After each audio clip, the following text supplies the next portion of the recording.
Hello students, brilliant study points में आपका स्वागत है। और आज हम आप लोगों के लिए लेकर आए हैं केमिस्ट्री का अगला पार्ट। और वो है आज हम लोग, जैसे पिछले वीडियो में मैंने बताया था कि ये सारे एसिड बेस और सॉल्ट्स हैं, इनको अलग अलग इनके प्रॉपर्टीज, इनके डेफिनेशंस को जानेंगे। अभी इंडिकेटर्स में उनको केवल चेक करना जाने हैं पिछले वीडियो में। तो आज हम आपके लिए एसिड लेकर आए हैं और आज हम आपको एसिड्स के बारे में कुछ बताएंगे। तो आगे बढ़ते हैं हम लोग और ये देखते हैं एसिड्स। तो वैसे देखा जाए तो हम लोग डेफिनेशन तो बहुत सारे जान चुके हैं, उन्हें डेफिनेशन में यहाँ दोहराना है। तो जल्दी जल्दी हम कुछ इसके बारे में जान लेते हैं। Those chemical substances which have a sour taste and ability to change the color of blue litmus to red are known as acids। वो सारे केमिकल्स सब्सटेंस जो एबिलिटी रखता है कि ब्लू लिटमस पेपर को रेड में चेंज कर दे और टेस्ट उसका सोरिंग यानी खट्टा हो, तो वो एसिड्स के ग्रुप में रखा जाता है। तो इसमें और क्या क्या होता है ये देख लेते हैं। तो ये दो तरह का होता है। कौन कौन से होते हैं? तो एक वो ऑर्गेनिक एसिड्स और दूसरा मिनरल एसिड्स। तो ऑर्गेनिक एसिड्स और मिनरल एसिड्स आज इन्हीं दोनों के बारे में हम चर्चा करेंगे। तो ऑर्गेनिक एसिड्स क्या है? ऑर्गेनिक एसिड्स उनको कहते हैं जो नेचुरली होता है, बाय नेचर मिलता है हमें, या तो जानवरों से मिल जाता है या फिर लेमन से, एप्पल से, फ्रूट से, मैंगो से, इन सब चीज़ों से मिलता है, इमली से। तो इन चीज़ों से जो एनिमल्स या फिर प्लांट्स मटेरियल से हमें जो प्राप्त होता है उनको हम कहते हैं ऑर्गेनिक एसिड्स। और जो मिनरल्स है उनसे हम लेकर बनाते हैं, यानी कि इसको मैनमेड भी कहा जाता है, बनाते हैं, मैनमेड जो होता है वो कहलाता है मिनरल एसिड्स। पहले इनके जानते हैं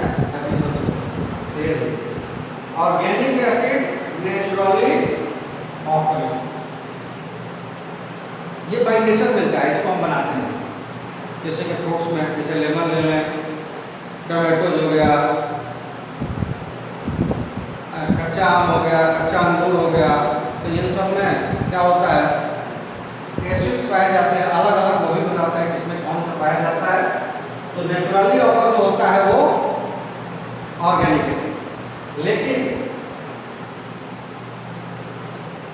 और ये क्या होता है present in plant materials and animals. ये प्लांट मटेरियल्स में या एनिमल्स से हमको डायरेक्ट प्राप्त होता है। आगे बढ़े तो ये कौन सा एसिड्स है, इनके बारे में जाने कौन सा वो एसिड्स है और किस किस में पाया जाता है। तो देखिए इस ऑर्गेनिक एसिड्स में एक नाम आता है, बड़ा ही यूजफुल होता है, हम बार बार इसका बहुत सारा यूज करते हैं, एसिटिक या इथेनोइक एसिड। ये बड़ा कॉमन एसिड है। तो ये किसमें पाया जाता है? विनेगर्स में, यानी सोर मटेरियल जितने होते हैं सोर में क्या पाया जाता है? इथेनोइक एसिड यानी कि एसिटिक एसिड, ये विनेगर में पाया जाता है। अब लें तो ये देखिए साइट्रिक एसिड, ये भी बहुत कॉमन है। हालांकि वो ज़्यादा हम लोग इंडस्ट्रियल यूज करते हैं, लेकिन ये हम लोग जनरली यूज करते ही रहते हैं।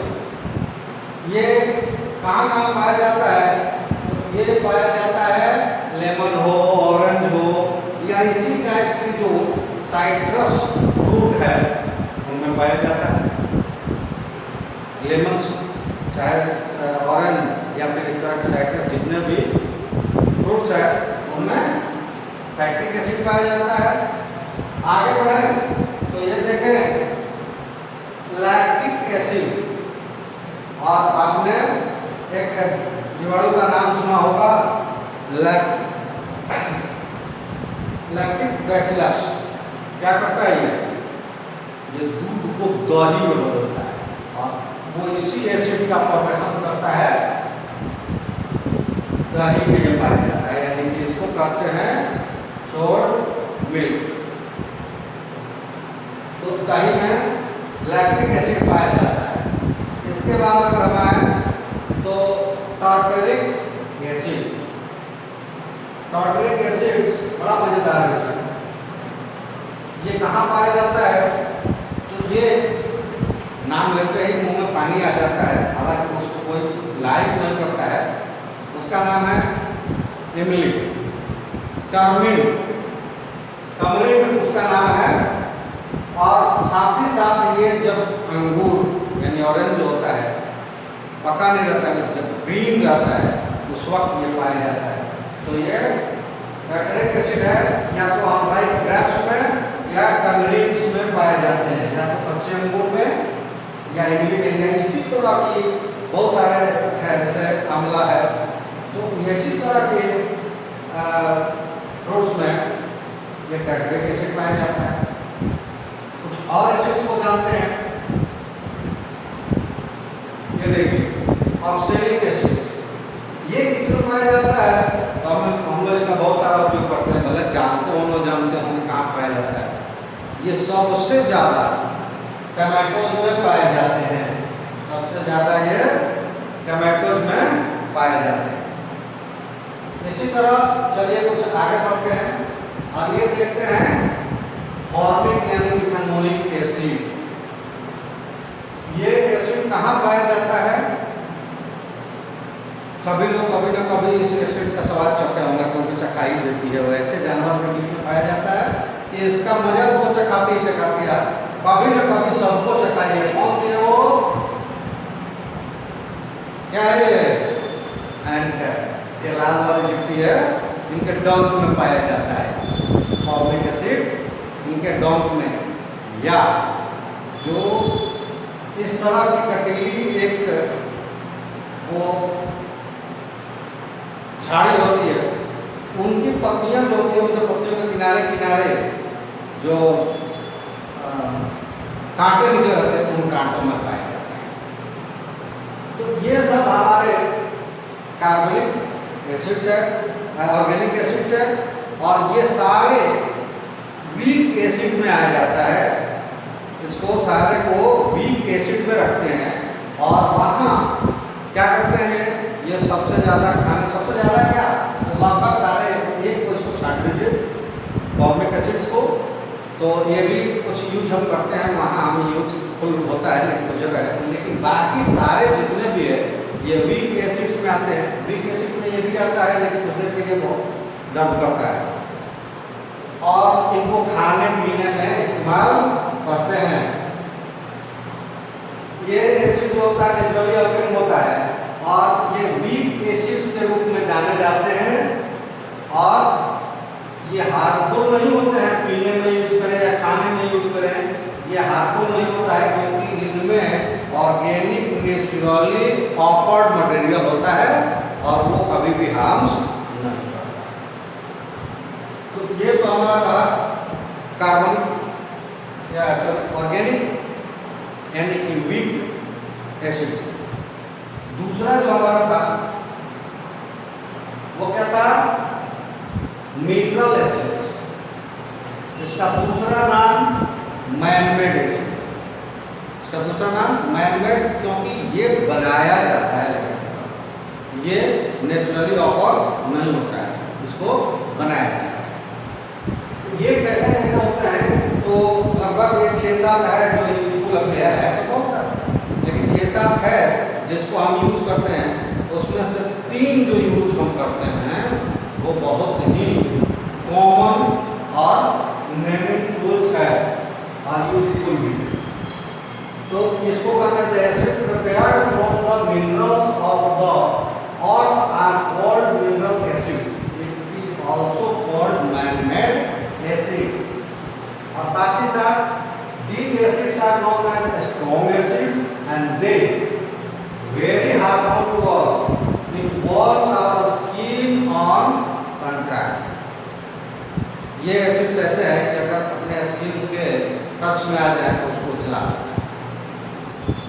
स्ट्रॉन्ग एसिड है ये लेबोरेटरिकल, इसका तो बहुत सारा उपयोग होता है, लेकिन ये हमें हार्मफुल बहुत है। साथ ही लेबोरेटरी में इसको जब यूज किया जाता है तो इसको क्या किया जाता है, डाइल्यूट किया जाता है। तो ये 9th में आप लोगों ने पढ़ा होगा कंसंट्रेशन ऑफ डाइल्यूशन, लेकिन मैं थोड़ा सा बताया था। डाइल्यूट का मतलब कोई कंसंट्रेटेड लिक्विड्स है उसमें वाटर की मात्रा ज़्यादा करते हैं, यानी वाटर की क्वांटिटी ज़्यादा हो जाए तो वो डाइल्यूटेड हो जाता है। और कंसंट्रेशन का मतलब कि जहाँ तक वो अपनी स्ट्रेंथ तक मिक्स रहे, मतलब उससे ज़्यादा उसमें वाटर को एब्जॉर्ब नहीं कर सकता, उसको कंसंट्रेटेड करते हैं। ये 9th में आपने बहुत बड़ी बात पढ़ा है, तो याद भी होगा। तो ये क्या करते हैं, लेबोरेटरी में जब यूज करते हैं इसको, तो इसको वाटर में मिक्स करते हैं। यहाँ एक चीज़ और बता दूँ, आगे भी इसको दिखाऊंगा, बताऊंगा भी, लेकिन बता दूँ कि जब हम उसको डाइल्यूट करते हैं तो पानी में एसिड्स को डालते हैं ड्रॉप बाय ड्रॉप करके, और उसको अच्छी तरह से स्टीरिंग करते रहते हैं, तब वो डाइल्यूट बनता है। एसिड में वाटर डालते नहीं है, और डालते हैं तो क्या होता है, ये आगे बताएं अभी चलिए। तो क्या करते हैं कि लेबोरेटरी में यूज करने के लिए डाइल्यूट करते हैं इसको वाटर में मिक्स करके, क्योंकि जो डाइल्यूटेड एसिड्स है उसमें वाटर की मात्रा ज़्यादा होने की वजह से वो कंसंट्रेटेड से कम हार्मफुल होता है। तो इसलिए उसको डाइल्यूट करके लेबोरेटरी में इस्तेमाल करते हैं, क्योंकि हम बनाते ही हैं इस एसिड्स को लेबोरेटरी में इस्तेमाल करने के लिए, चाहे वो मेटल एक्सट्रैक्ट करने के लिए या किसी गैस का एवोल्यूशंस करने के लिए। इस तरह के बहुत सारे इक्वेशंस आएंगे जिससे मिलेगा। अब आगे चलते हैं, हम देखते हैं कि ये जो चीज़ें अभी हमने बोला कि ये जो उनका इफेक्ट जो होता है वो उसको हैंडल केयर करना पड़ता है, केयर प्रॉपर हैंडल करके करना पड़ता है, अन्यथा वो हमें हाथ में जा सकते हैं। They should handle with care, otherwise they affect dangerously. It can never be used to drink in any conditions. और ये जो है पीछे वाला जो था कार्बोनिक, तो उसको ऑर्गेनिक, तो उसको क्या करते हैं हम खाने पीने में इस्तेमाल करते हैं, केवल कॉर्मिक वाली जो डंग वाली बातें हैं। लेकिन ये किसी भी कंडीशन में, चाहे डाइल्यूटेड हो या चाहे ये कंसंट्रेटेड हो, किसी भी कंडीशंस में इसको खाने पीने में इस्तेमाल नहीं करते हैं, केवल इसको लेबोरेटरी यूज के लिए ही बनाया है। आगे देखिए, आगे कुछ उनके जो 3 नाम है उन नाम को हम बताते हैं। पहला नाम है हाइड्रोक्लोरिक एसिड, HCl। उसके बाद है सल्फ्यूरिक एसिड, H2SO4। उसके बाद है नाइट्रिक एसिड, H2NO3। तो ये 3 farmer strong acid formic acids है, सॉरी मिनरल एसिड्स है, जिसको मैन मेड भी कहा जाता है, और इसको हम लेबोरेटरी यूज के लिए ही बना रहे हैं। ठीक है, आप देखिए कि कुछ चीज़ें आपको दिखाता हूँ मैं। नोट्स देखने वाली है, ये देखिए कार्बोनिक एसिड्स H2CO3, ये HNO3 था, HNO3, उसको क्या करते हैं, रिड्यूस करते हैं। कैसे पता आपको रिड्यूस किया है, पीछे आपने मेरी वीडियो देखा होगा, तो उसमें बताया कि हाइड्रोजन को जोड़ना क्या होता है, रिड्यूस होता है। तो इसमें एक हाइड्रोजन जोड़ दिया गया, तो एक है, और ये क्या हो गया 2H2NO3, और ये बन जाता है, इसको कहते हैं कार्बोनिक एसिड्स।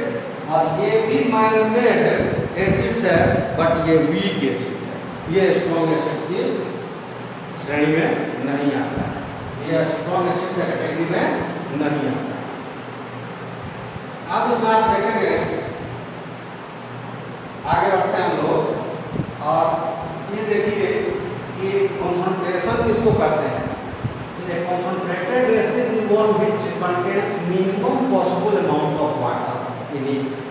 कंसंट्रेटेड एसिड उसको कहते हैं जिसमें मिनिमम पॉसिबल, जितना कम पॉसिबल हो उसको यूज करने लगा है, वो मिनिमम पॉसिबल वाटर उसमें यूज होता है, उसको कहते हैं कॉन्सनट्रेटेड एसिड। लेकिन डाइल्यूट किसको कहते हैं? तो diluted acid is obtained by mixing the concentration acid with water, means dilute acid is one which contains more of water in it। Dilute किसको कहते हैं? तो कॉन्सेंट्रेशंस एसिड्स को वाटर्स में मिक्स करके, यानी कि उसमें वाटर की मात्रा ज़्यादा करके एक घोल बनाते हैं जिसको dilute sulphuric acid, dilute acid कहते हैं, डाइल्यूटेड एसिड कहते हैं। अब इसमें आप देखेंगे कुछ चीज़ें ऐसी, जैसे देखिए the dilution of the concentrated acid should always be done by adding concentrated acid to water gradually with stirring and not by adding water to concentrated acid.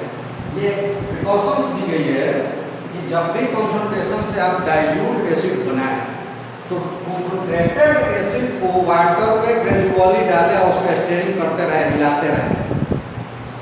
उसमें कॉन्सेंट्रेटेड में वाटर को न डालें। क्यों न डालें? दिखाता हूँ।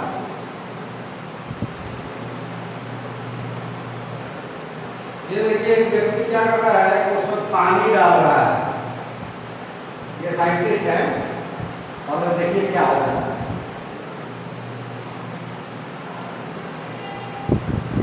ये कॉन्सेंट्रेटेड में वाटर डाला गया और ये पूरी तरह से एक्सप्लोड हो गया।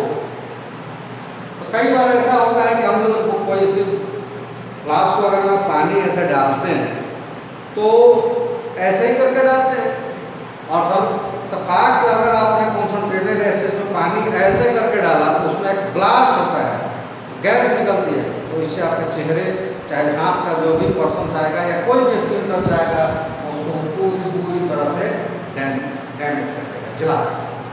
तो इसलिए ये प्रिकॉशन दी गई है कि कभी भी आप उसमें क्या करें, कॉन्सेंट्रेटेड एसिड को वाटर में डालें और उसको हिलाते रहें, ताकि ये क्या होता है दोनों में कि अगर आप कॉन्सेंट्रेटेड एसिड को वाटर में डालते हैं तो वाटर की मात्रा वहाँ ज़्यादा होता है, तो उससे जो लार्ज अमाउंट्स में एनर्जी निकलता है उसको वाटर डिफ्यूज कर देता है। लेकिन जब वाटर डालते हैं कॉन्सेंट्रेटेड में तो वहाँ पे जो एनर्जी निकलती है उसको डिफ्यूज करने के लिए, उसको न्यूट्रलाइज कर लेने के या कंट्रोल कर लेने के लिए दूसरा वाटर पार्टिकल्स वहाँ मौजूद नहीं होता है, वहाँ जो भी है वो एसिड्स है, तो इसलिए वो वेगोरसली ब्लास्ट होता है। कई बार ऐसा होता है कि क्लास में कर रहे हो तो पूरा क्लास को तोड़ देता है और पूरा हाथ वगैरह और मुँह वगैरह चलता है। तो इसलिए प्रिकॉशंस है कि हमेशा इस बात की ध्यान रखें कि जब भी हम कॉन्सेंट्रेटेड से डाइल्यूटिंग बनाएं तो कॉन्सेंट्रेटेड को क्या करें, पानी में डालें और हिलाते रहें कि वो उसमें मिक्स होता रहे, पानी को उसमें कॉन्सेंट्रेटेड एसिड में ना। तो ये आपने देखा कुछ एसिड्स के बारे में, और आज हम लोग इतना ही जानेंगे। अगले वीडियो में हम आपके लिए इसकी पूरी प्रॉपर्टीज और इक्वेशंस लेकर आएंगे, और आज के लिए हम इतना ही पे रखेंगे। आप सबका मेरे साथ जुड़ने के लिए धन्यवाद।